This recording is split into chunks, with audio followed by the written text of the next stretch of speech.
Today, should total war ever break out again, no matter how, our two countries will be the primary target. It is an ironic but accurate fact that the two strongest powers are the two in the most danger of devastation. All we have built, all we have worked for, would be destroyed in the first 24 hours.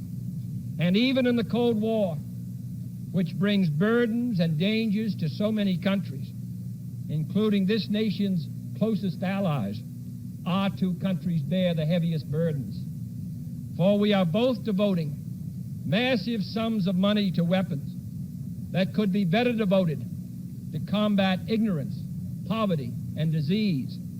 We are both caught up in a vicious and dangerous cycle, with suspicion on one side breeding suspicion on the other, and new weapons begetting counter-weapons.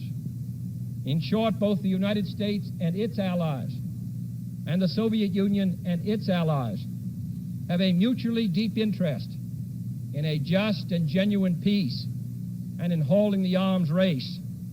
Agreements to this end are in the interests of the Soviet Union as well as ours, and even the most hostile nations can be relied upon to accept and keep those treaty obligations, and only those treaty obligations, which are in their own interest.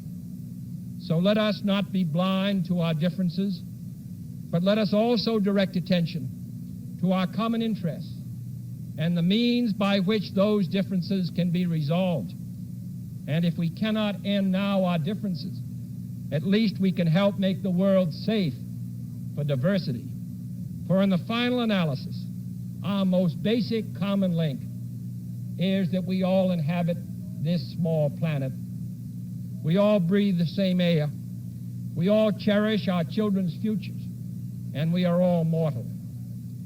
Third, let us re-examine our attitude towards the Cold War, remembering we're not engaged in a debate, seeking to pile up debating points.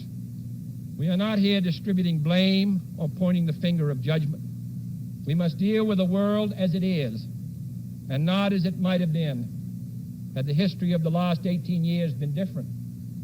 We must therefore persevere in the search for peace, in the hope that constructive changes within the communist bloc might bring within reach solutions which now seem beyond us. We must conduct our affairs in such a way that it becomes in the communist interest to agree on a genuine peace, and above all, while defending our own vital interests. Nuclear powers must avert those confrontations which bring an adversary to a choice of either a humiliating retreat or a nuclear war. To adopt that kind of course in the nuclear age would be evidence only of the bankruptcy of our policy or of a collective death wish for the world.